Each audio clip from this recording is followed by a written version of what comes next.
Darling FM, Radio Ohaneze.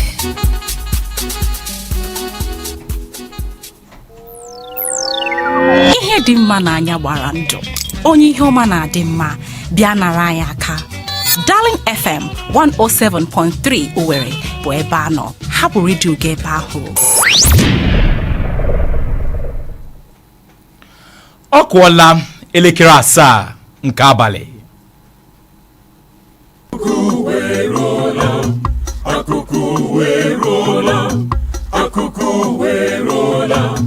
Akuko werola, na Darling 107.3 FM Owerri, na Darling 107.3 FM Owerri. Igbo bụ Igbo abalị ọma nọ kakwanụ nka unu anwụchula gerenụ akụkọ ụwa nke taa si n'ụlọ ọrụ mgbasa ozi Ọhaneze Darling 107.3 FM Owerri. Taa bụ Mọnde abalị 11 n'ime ọnwa mbụ afọ 2021 ma bụrụkwa ahịa Orie. Ụmụnne m njọkọrọ wetikapụla n'ikuku nke ugbo abụọ ya ka anyị si na-ewepụ nwa anyị n'ọgbakọ ọbụla n'ikpuchi ihu anyị kwa mgbe gbanahụ ibute ya bụ nje. Na mbụ gere n'isiokwu anyị ji mere akụkọ. Ọchịchị etiti amụọpụtala ụkpụrụ obodachi bụkwanụ nke o kwuru chewere ihu n'ihu na njọkọrọ wefesasịghị nyere ndị si mba ofesi azọbata ụkwụ n'ala anyị Naịjirịa. Ụlọikpe ọdịnala enwere na Abuja anabatala ka a na-anwa amadi ala anyị bụ onye a na-akpọ ọgbụgba oku ka e nwee ọnọdụ mgbanwe nyere ọnọdụ ọchịchị ala anyị bụ Maazị Sowore n'akaebe dịka ọ ga-akwụ ego dị nde naira 20. Nakwa akụkọ si mba ofesi ndị ọkachamara nke otu na-ahụ maka ọnọdụ ahụike mba ụwa bụ WHO ga-awụ ụkwụ na mba China ịmata ntọala njọkọrọ ụwa n'ụwa niile gba gburugburu. Ugbu a tozie ntị gị n'ala ka ị nụrụ akụkọ anyị ndị a na ndị ọzọ n'uju ya. Ọka akụkọ nke taa bụ m Obinna Chineke.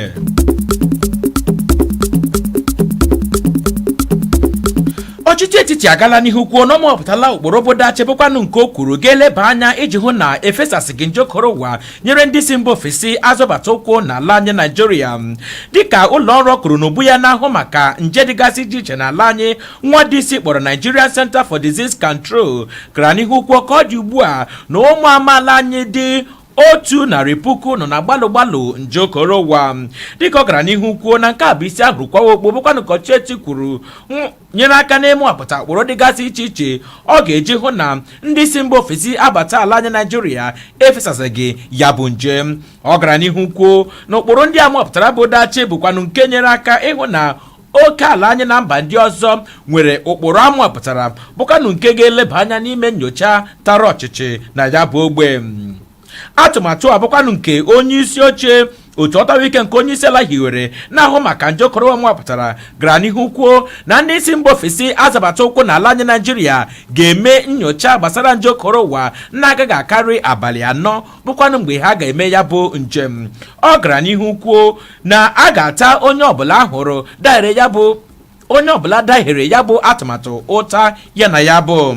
Ọ gara n'ihu kwuo na ngwa ha na-awụ ụkwụ n'ala anyị Naịjirịa na ha ga-edobe onwe ha n'ụsọ otu izu ụka na-agaghị enwe mmekọ ọbụla nyere ndị ogbe ha ụmụnne ha nakwa ezinụlọ ha dị iche iche rụtụ aka na nke a bụ otu n'ime ụzọ bụkpo ọchịchị mwapụtara iji hụ na njọkọrọ ụwa efesasịghị ma karịa. N'otu aka ahụkwa onye minista nta okwu ahụike kwuru n'obu ya n'ala anyị Naịjirịa bụ Olorumimbe Mamora agala n'ihu kwuo na ka ọ dị ugbu a dịka atụmatụ inweta akara ejirimara nwa afọ ala anyị na-aga n'ihu rutu aka kwuo na a ga-akwụsịtụ ya bụ atụmatụ n'ihi ọtụtụ ndị mmadụ a na-ahụta na ya bụ ogbe a na-edekọta aha rutu aka na nke a bụ iji hụ na efesasịghị ya bụ njọkọrọ ụwa. Mamora onye bụkwa otu onye n'ime otu ọtawa ike onye isi ala hụwara na-ebu agha megide njọkọrọ ụwa kpughere nke a dịka ndị nta akụkọ na-agba ya ajụjụ ọnụ. Ọ gara n'ihu kpọkuo ụlọ ọrụ kwuru n'ugbo ya na-ahụ maka idebanye aha nakwa akwụkwọ ejirimara nwa afọ ala anyị ka ọ hụ na ọ mụọpụtara ụkpụrụ nke ọ ga-eji hụ na ebelatara oke igwe mmadụ a na-ahụta n'akwụkwọ ijere n'ogbe niile ebe a na-enweta ya bụ akara ejirimara cheta na ọchịchị etiti nọrọ na mbụ rinye iwu ka nwa afọ ala anyị ọbụla ji mpempe akwụkwọ sim kaadị eji eme ihe nweta akara ejiri mara ala anyị ma ọ bụ ihi ya chefuo ya bụ akara ma ọ bụrụ na o nwetaghị nke a. Ka ọ dị ugbu a ahụtala ọtụtụ ụmụ amaala anyị ndị na-akwụ n'ijere n'ụlọ ọrụ a na-edekọta aha nakwa ejiri nweta akara ejiri mara nwa afọ ala anyị gbaa gburugburu n'ala anyị nke gụnyere isi obodo anyị bụ Abuja, Katsina, Lagos nakwa ọtụtụ steeti dịgasị iche iche. N'ịgakwa n'ihu n'okwu metara nje okoro ụwa gba gburugburu n'ala anyị Naịjirịa, ụlọ ọrụ na-ahụ maka ọnọdụ ahụike n'ime ime obodo nwadisi kpọrọ National Primary Health Care Development Agency NPHCDA agala n'ihu iwepụta ụkpụrụ nakwa ngalaba dịgasị iche iche a ga-eji gbaa ya bụ ọgwụ mgbochi maka nje okoro ụwa nke ga-agazu steeti enwere n'ala anyị gba gburugburu. Nke a pụtara ihe site n'akwụkwọ ozi mgbasa ozi bụkwanụ nke eji igwe ọlọrọ ọhụrụ webinar mee gbaa gburugburu n'ala anyị Naịjirịa. Onye isi oche ụlọ ọrụ NPHDA bụ Faisal Shuaibu gara n'ihu kwuo na atụwara anya na ala anyị Naịjirịa ga-enweta ya bụ ọgwụ dị 100,000 bụ ọgwụ Pfizer-BioNTech bụkwanụ nke atụwara anya ga-abata ala anyị Naịjirịa na ngwụcha ọnwa Jenụwarị afọ a. Onye isi oche na-ahụ ka ọrụ si aga nakwa ọnọdụ gbalụ nke ya bụ ụlọ ọrụ bụ Basi Okpesan dịka ọ na-ekwu okwu na ya bụ igwe nzikọrịta ozi ọlọrọ ọhụrụ webinar gara n'ihu kwuo na atụwara anya na a ga-ebido na ngwụcha ọnwa Jenụwarị gbaa ya bụ ọgwụ ebe ọ ga-akụrụ ọnụ na mbido ọnwa Febrụwarị afọ 2021. Dịka Okpesan si gaa n'ihu kwuo na a ga-ebido na steeti ndị nwere ọnụọgụgụ ndị nje okoro ha kacha bido ịgba ya bụ ọgwụ rutuo aka na ndị ọrụ ahụike ndị nọ n'isi n'ọgụ a na-alụ iji gbanahụ nje okoro ụwa ga-abụ ndị mbụ a ga-agba ọgwụ a tinyekwara ndị na-emela agadi n'ala anyị gba gburugburu. Ọ gara n'ihu kwuo na ọchịchị etiti na-ama amụma ịgba ụmụ amaala anyị pesentị 10 ya bụ ọgwụ a pesentị 40 ya bụ ọgwụ a n'afọ 2021 ebe a tụwara anya na a ga-agba pesentị 30 n'afọ 2022. ọ bụrụ na ị ka na-esonyere anyị ọ ka bụkwa n'oge akụkọ ụwa nke na-abịara gị n'ụlọ ọrụ mgbasa ozi ọhaneze Darlin 107.3 FM Owerri ka ị na-ege n'abalị ya. Mgbe anyị ga-alọghachite azụ anyị ga-ewetara gị akụkọ ndị ọzọ akpụ n'ọnụ tinyekwara akụkọ si mba ofesi. Gaanụ n'ihu ịga anyị ntị.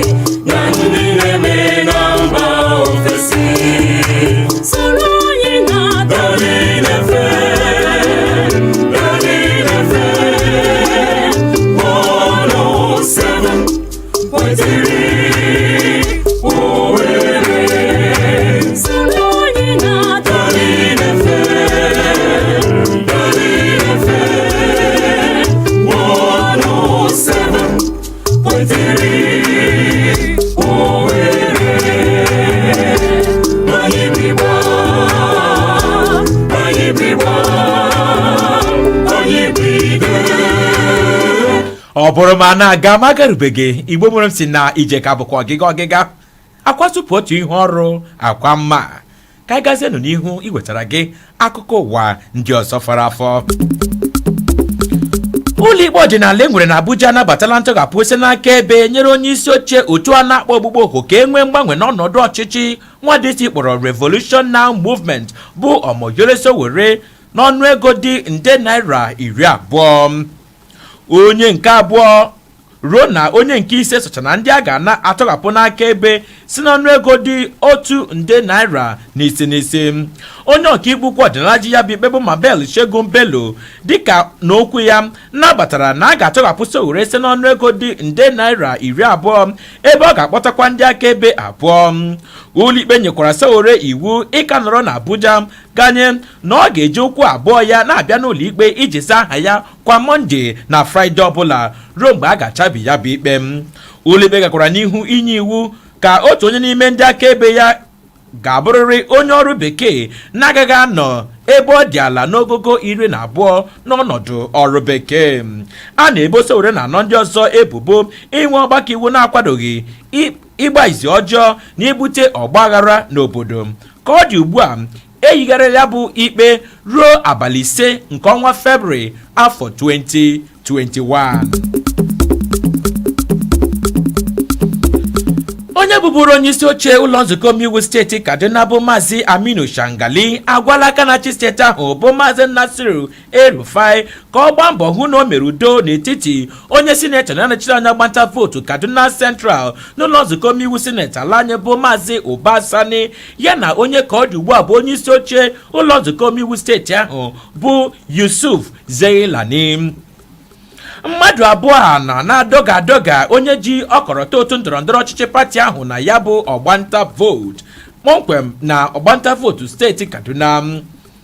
onye bụbụrụ onye isi oche ụlọ nzukọ omeiwu steeti ahụ akpọkwuola aka na-achị steeti Kaduna bụ Maazị Nasiru El-Rufai ka ọ gbaa mbọ hụ na o mere udo n'etiti mmadụ abụọ a rutu aka na ọ bụ El-Rufai ka ọ mara ji ọkọlọtọ nakwa igo otu ndọrọndọrọ ọchịchị APC na ya bụ steeti. ọ gara n'ihu kwuo na ekwesịrị inwe udo tọrọ atọ iji hụ na otu ndọrọndọrọ ọchịchị APC nwetakwara mmeri na ya bụ steeti nakwa ala anyị gba gburugburu na ntụliaka ozuru ala anyị ọnụ nke a ga-eme n'afọ 2023.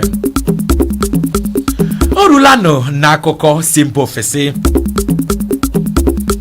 ndị ọkachamara 10 nke otu mba ụwa na-ahụ maka ọnọdụ ahụike nwa dịsị kpọrọ World Health Organization ga-awa okwu na mba China n'ụbọchị Tọzdee abalị 14 nke ọnwa Jenụwarị afọ 2021 isi ime n'ala mara ntọala nje okoro ụwa ka o siri bata n'ụwa niile gbaa gburugburu. ndị ọnụ na-eru n'okwu kwuru na ihe karịrị otu afọ dịka nje a chọkapụrụ ọgọdọ ma gbara ọtọ tinyekwara ebubo dị iche iche gbanye na Beijing na-asochi atụmatụ ime ya bụ nnyocha fọrọ ntutu taa ịhụ na akụsara ya bụ atụmatụ ime nnyocha gbasara ka nje okoro ụwa si tebata ụkwụ na mba China. site n'akwụkwọ ozi ụlọ ọrụ na-ahụ maka ọnọdụ ahụike n'ala anyị bụkwanụ nke gara n'ihu kwuo n'otu WHO ga-eme nnyocha tọrọ ọchịchị bụkwanụ nke a ga-agbakọ aka ọnụ nyere ndị ọkachamara nke mba China maka ka nje okoro ụwa si tebata ụkwụ na ya bụ mba. njem atụrụ anya kamgbe nwere ọtụtụ olileanya gbapụtara ihe bụkwanụ nke akụkọ kwuru ga-enye aka ịhụ ka nje okoro ụwa si tebata ụkwụ na mba niile gbaa gburugburu bụkwanụ nje okoro ụwa na-ebuterela ọnọdụ mba ụwa ọnọdụ ọjọọ tinyekwara ịkpọla nnukwuru na mmadụ ala mmụọ n'ike ma kụtuo ọnọdụ akụnụba ụwa niile gbaa gburugburu. Igbo ndị ọma gere ntị, ọ bụ site n'akụkọ asị mba ofesi ka anyị ji apịachi ya n'oge akụkọ ụwa nke taa si n'ụlọ ọrụ mgbasa ozi ọhaneze Darling 107.3 FM Owerri. ma tupu anyị alanụ ga-ewo n'isiokwu ghọrọ anyị akụkọ. na mgbe e mere ka mata na ọchịchị etiti amapụtala ụkpụrụ obodo achị ebekwanụ nke o kwuru ga-enye aka ịhụ na efesasịghị nje okoro ụwa nyere ndị si mba ofesi azọbata ụkwụ n'ala anyị Naịjirịa. anyị mekwara ka mata n'ụlọ ikpe ọdịnala enwere na Abuja anabatala atụmatụ ka a ma tọghapụ nwa amadi ala anyị bụ onye na-akpọ ọgbụgba oku ka e nwee mgbanwe n'ọnọdụ ọchịchị ala anyị bụ Maazị Sowore n'ọnụ akaebe dịka ọ ga-akwụ ego dị nde naira 20. na mmechi anyị nwetara gị akụkọ si mba ofesi nke kwuru na ndị ọkachamara otu mba ụwa na-ahụ maka ọnọdụ ahụike bụ WHO ga-awa ụkwụ na mba China iji mata ntọala nje okoro ụwa. maka ozi ndị ọzọ dị mkpa ziga ya n'igwe ọkụ anyị na Darling FM Owerri ma ọ bụ pịa anyị n'ọnya nwa idido anyị bụ www.darlingfm.ng. n'aha Ezinne Glory Alozie onye dere akụkọ a na mụ onwe m onye tụgharịrị ma gụpụtara gị n'asụsụ Igbo bụ Obinna Chineke na si ochi ngaji eri chetakwa onye ji aka Igbo ọma nụrụ olu m gaanụ n'ihu ịga anyị ntị dịka a na-eketere unu ọtụtụ ngwụkwa ọma ndị ọzọ unu anwụchula.